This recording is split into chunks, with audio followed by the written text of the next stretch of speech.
Hello. एक नई खोज हुई है हिपोकैम्पस को लेकर।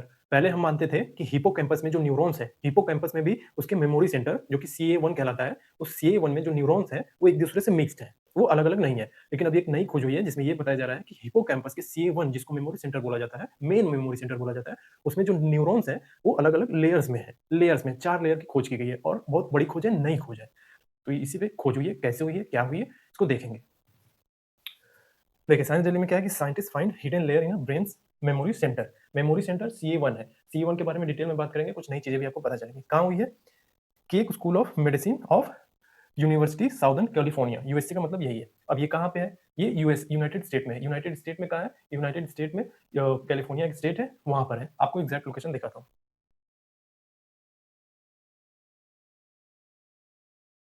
ये यूनाइटेड स्टेट, ये कैलिफोर्निया स्टेट, कैलिफोर्निया में है। ये cake school of medicine of university of southern California. ये यूनाइटेड स्टेट के वेस्ट कोस्ट पे है बिल्कुल। तो यहाँ पे है। ये है वो यूनिवर्सिटी। ठीक है, लोकेशन पता चल गया। यूनिवर्सिटी कौन सी है देख लिया। भविष्य में एडमिशन लेना हो तो विजिट कर सकते हैं।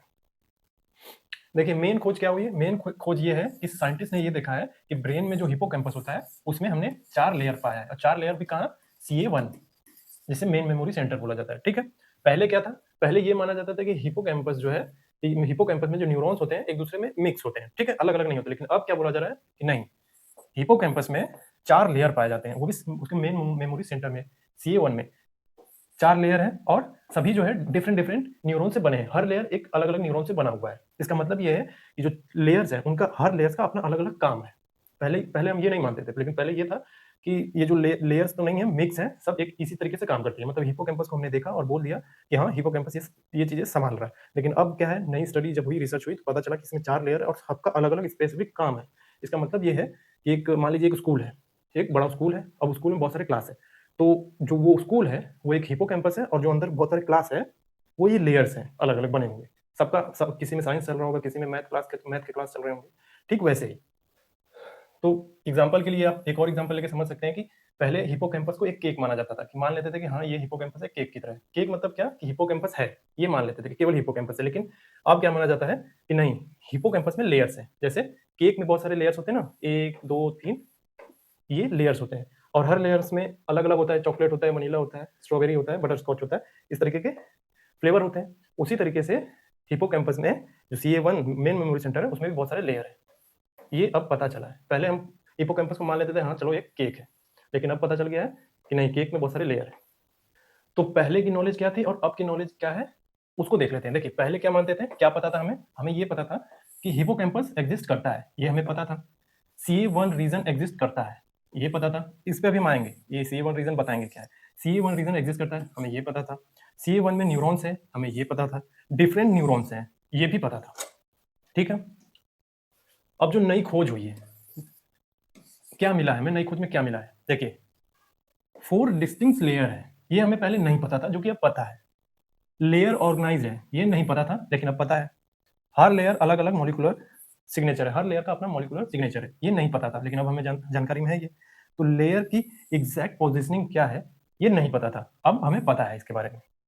तो क्या पता, क्या हमें पहले पता था, क्या नहीं पता था, और अब पता चल गया, ये हमने देख लिया। अब समझते हैं कि हिपोकैम्पस क्या है। देखिए, हिपोकैम्पस का काम क्या होता है, ये फंडामेंटल चल रहा है। हिपोकैम्पस का काम होता है आपका याददाश्त बनाना, यानी आप आज गुरुवार है तो कल शुक्रवार है, ये कैसे याद रहता है? ये हिपोकैम्पस का काम है। ये हिपोकैम्पस संभाल लेता है ये सारी चीजें। रास्ता याद रखना, मतलब आप अपने घर हैं, आपको स्कूल जाना है, आपको स्कूल का रास्ता याद है, तो ये हिपोकैम्पस संभालता है। भावनाओं को संभालने का काम भी यही करता है। हंसी खुशी नफरत गम जो भी है, ये हिपोकैम्पस संभाल लेता है सारी चीजें। अब समझते हैं सीए1 के बारे में। देखिए, सीए1 हिपोकैम्पस, देखिए सीए1 हिपोकैम्पस के ही अंदर का एक मेन हिस्सा है। ठीक है, कह सकते हैं कि हिपोकैम्पस ये है, तो सीए1 ये है, और सीए1 में ही 4 लेयर पता की गई है। ठीक है, तो सीए1 का फुल फॉर्म क्या है? कॉर्नो अमोनिस 1। कॉर्नो अमोनिस 1, इसका मतलब क्या होता है? कॉर्नो अमोनिस 1 का, कॉर्नो अमोनिस 1 का मतलब होता है हॉर्न ऑफ अमोन। हॉर्न ऑफ अमोन का मतलब है कि अमोन का सिंग। अब अमोन क्यों, ऐसा नाम क्यों पड़ा है? देखिए, कॉर्न एक लैटिन वर्ड है, कॉर्न का मतलब होता है हॉर्न, और अमोनिस, अमोनिस एक इजिप्टियन गॉड था, इजिप्टियन देवता। ये अमोनिस, अमोन, अमोन एक इजिप्टियन देवता था, तो इसी के नाम पे पड़ गया है ये कॉर्नो अमोनिस। ठीक है, अब अमोन का गॉड था, ये कौन सा गॉड था, किस तरीके का भगवान था? ये हवा का देवता और फर्टिलिटी का देवता माना जाता था अमोन। इसका फोटो देखिए एक बार।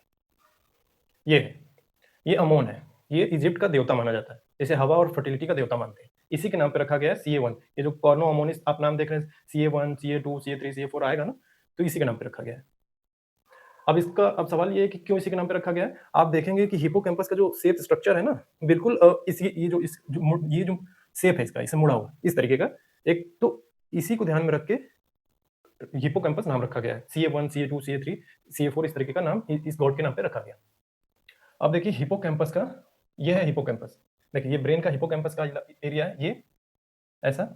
और हिप्पोकैम्पस में कॉर्नो अमोनिस जो कि CA1 है, ये हिप्पोकैम्पस के अंदर CA1, CA2, CA3, CA4, ये हिप्पोकैम्पस का कॉर्नो अमोनिस। आप ध्यान से देखेंगे तो कॉर्नो अमोनिस लिखा हुआ है, देखिए कॉर्नो अमोनिस ये लिखा हुआ है इसमें। तो ब्रेन के किस हिस्से में है, कहाँ है, ये पता चल गया आपको। तो कॉर्नो अमोनिस का क्या मतलब है? Horn of अमोन। अमोन कौन है? एक इजिप्टियन गॉड है, उसी के नाम पे रखा गया है नाम।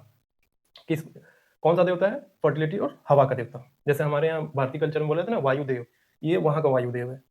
तो CA1 यानी कॉर्नो अमोनिस 1 क्यों इतना इंपॉर्टेंट है? देखिए ये हिप्पोकैम्पस का सबसे बड़ा हिस्सा है, हिप्पोकैम्पस का सबसे बड़ा हिस्सा है, और सबसे ज्यादा न्यूरॉन्स यहीं पाए जाते हैं। ठीक है, मेमोरी का एकदम मेन सेंटर है। आपकी जो लॉन्ग टर्म मेमोरी आप बनती है वो यहीं बनती है। लंबी चीज, लंबे समय तक बातें याद रहना, बहुत पुरानी बातें आपको याद रहना, ये इसी जगह होती है, इसका काम है। और ये इनपुट और आउटपुट का जंक्शन है। CA1 इनपुट और आउटपुट का जंक्शन है। इसका मतलब क्या है? देखिए इसका मतलब ये है कि मैंने अभी दिखाया ना CA1, CA2, CA3, CA4, तो वो ये CA1 क्या करता है? CA3 से इंफॉर्मेशन लेगा और सभी कुलम को भेजेगा, फिर सभी कुलम से ये पूरे ब्रेन में जाएगा। मतलब ये कि आपने कुछ देखा, ठीक है, तो CA1 ये इससे इंफॉर्मेशन ले लेगा, ठीक है, फिर ये सभी कुलम को भेज देगा वो छवि, फिर ये पूरे ब्रेन में बनेगा। मतलब एक चित्र आप देख रहे हैं, उसको प्रोसेस होकर पूरे ब्रेन में फैलना, वो इमेज आपके दिमाग में बनाना, ये बहुत ही फास्ट प्रोसेस होता है और इनके द्वारा होता है, ये पूरा तरीका है। और CA1 क्यों जरूरी है, क्यों इंपॉर्टेंट है? ये डिजीज में जब आपको बीमारी होती है तो सबसे पहले ये इफेक्ट पड़ता है इस पे। कैसी बीमारियां? जैसे अल्जाइमर हो गई, एपिलेप्सी हो गई, तो CA1 जो है सबसे पहले डैमेज होता है। ठीक है, तो सीधा से जो मैंने आपको बताया था स्टार्टिंग में एग्जांपल कि हिप्पोकैम्पस एक स्कूल है, तो उसमें एक क्लास जो है CA1 है, एक क्लास CA1 है और बहुत इंपॉर्टेंट क्लास है। अब सवाल ये है कि ये लेयर्स जो हमने बोला कि 1 2 3 4 लेयर, वो कैसे मिला? ये 4 लेयर हमें मिला कैसे? देखिए RNA स्कोप एक तकनीक है, उससे मिला है। ये एक स्पेशल माइक्रोस्कोप है, एक स्पेशल माइक्रोस्कोप है। जैसे देखिए ये करता क्या है, ये सेल के अंदर जेनेटिक सिग्नल को देखने का काम करता है। ठीक है, जैसे एक्सरे मशीन होती है ना, हमारे बॉडी का स्कैन एक्सरे होता है, बॉडी में क्या क्या प्रॉब्लम है वो देखता है। ठीक वैसे ही RNA स्कोप क्या करता है, आपके जो सेल्स होते हैं उस सेल के अंदर देखने का काम RNA स्कोप करता है। ठीक है, वही एग्जांपल दिया कि एक्सरे बॉडी के अंदर दिखती है और वैसे ही RNA स्कोप सेल के अंदर देखता है। तो देखने पे क्या मिला? देखिए 58,065 जो दिमाग के सेल्स होते हैं उनको, उनकी जांच हुई। ठीक है, तो 3,30,000 जेनेटिक सिग्नल्स को रिकॉर्ड किया गया। फिर हमने पाया कि हमें 4 साफ लेयर्स दिखी। ठीक है ना, हमें 4 साफ लेयर्स दिखे। जैसे जियोलॉजिकल लेयर होते हैं ना, जियोलॉजिकल लेयर का मतलब आप ये जो धरती है, आप अगर उसको एक सेब मान ले, इस धरती को एक सेब मान ले, फिर उसको एक एक तिहाई उसका काटे हिस्सा, तो आपको दिखेगा ऐसे ऐसे लेयर्स। मतलब धरती मान लीजिए तो क्रस्ट मेंटल कोर में अगर डिवाइड है धरती, तो इसी तरीके से हमारे ब्रेन के CA1 में जो लेयर दिखे वो इसी तरीके से हमें लेयर वाइज सारी चीजें दिखी। अब आप बोलेंगे कि लेयर्स का नाम क्या है? देखिए लेयर्स का कोई नाम नहीं रखा गया है, बस उनको ये बोल दिया लेयर 1, लेयर 2, लेयर 3, लेयर 4। अभी के लिए केवल इतना ही बोला गया है कि इनका कोई नामकरण नहीं किया गया अभी। देखिए ये है मैरी कार्मेन रिसर्चर, जो मैंने अभी एग्जाम्पल बताया कि जो हमारे ब्रेन में CA1 जो लेयर्स हैं वो किस layer wise 1 layer 2 layer 3 layer 4 layer दिख रही है, और एक जियोलॉजिकल लेयर की तरह दिख रही है। किसने कहा था? इन्होंने कहा था। इन्होंने देखा कि ब्रेन में एक धारियां, एक बिल्कुल स्ट्रक्चर में धारियां दिख रही है, बिल्कुल जियोलॉजिकल लेयर्स की तरह। ये बात इन्होंने ही बताई थी, ये मेन रिसर्चर है वहाँ की। देखिए ये खोज इंपॉर्टेंट क्यों है? अल्जाइमर में और डिजीज में, एपिलेप्सी में, डिप्रेशन में, इन सब के इलाज के लिए, क्योंकि ये सारे इलाज जो है हमारे ब्रेन से ही जुड़े हुए हैं। तो जब हमको ये पता चल गया कि एकदम स्पेसिफिक लेयर की CA1 में बहुत सारे लेयर्स हैं और सबका अलग अलग काम है, ये हमें पता चल गया है, तो हम जो ड्रग डिलीवरी करेंगे या दवाइयाँ हमें मेडिसिन बनानी होगी, तो बिल्कुल एकदम टारगेट डिलीवरी करेंगे हम। ड्रग डिलीवरी की थेरेपी देना होगा तो बिल्कुल सटीक तौर पे हो पाएगा इन सबका। तो ये इंपॉर्टेंट है इसलिए। तो अब सवाल ये है कि रिसर्च कैसे की गई है। देखिए पहला स्टेप था कि चूहों के दिमाग का सैंपल लिया गया, ठीक है। दूसरा स्टेप था कि RNA स्कोप टेक्निक से आरएनए मॉलिक्यूल को लेबल किया गया। ठीक है, लेबल करने का मतलब कि ये जो 4 लेयर है तो इनको लेबल किया गया कि ये इसके लिए, ये इसके लिए, इसके लिए एक्स, ये एक्स है, ये वाई है, ये जेड है, ये ए है, इसे लेबल किया गया। तीसरा स्टेप था कि हाई रेजोल्यूशन माइक्रोस्कोप से देखा गया।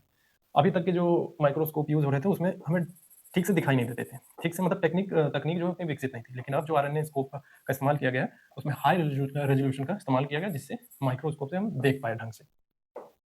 तो चौथा स्टेप है कि 3,30,000 से ज्यादा सिग्नल को मैप किया गया। फिर पांचवें स्टेप में क्या किया गया कि डेटा को एनालाइज किया गया। फिर डेटा को एनालाइज करने के बाद 4 लेयर की पहचान हुई। पांचवें स्टेप में हमें पता चला कि 4 लेयर है। फिर छठे स्टेप में हमने 3D विजुअलाइजेशन बनाई, उसकी 3D स्ट्रक्चर बनाया, बिल्कुल ऐसे। ये तो 2D हो गया, फिर हमने 3D बनाया ऐसे, ये 3 डायमेंशनल चीजें हम देख सके पूरी तरीके से। तो अब फ्यूचर में क्या होने वाला है, तो डॉक्टर BN कोस्की बोलते हैं कि अगला कदम है ये समझना, हमारा अगला कदम ये समझना है कि लेयर्स का बिहेवियर से कैसे जुड़ी है। ये जो CA1 में बहुत सारे लेयर्स बताए गए हैं, ये बिहेवियर से कैसे जुड़ी हुई है, डॉक्टर BN कोस्की ये बोल रहे हैं। इनकी तस्वीर देख लीजिए पहले, ये डॉक्टर BN कोस्की। इन्होंने बोला है कि अगला अगला कदम हमारा ये है कि हम ये देखें कि वो जो 4 लेयर हमें मिली है वो बिहेवियर से कैसे जुड़ी हुई है।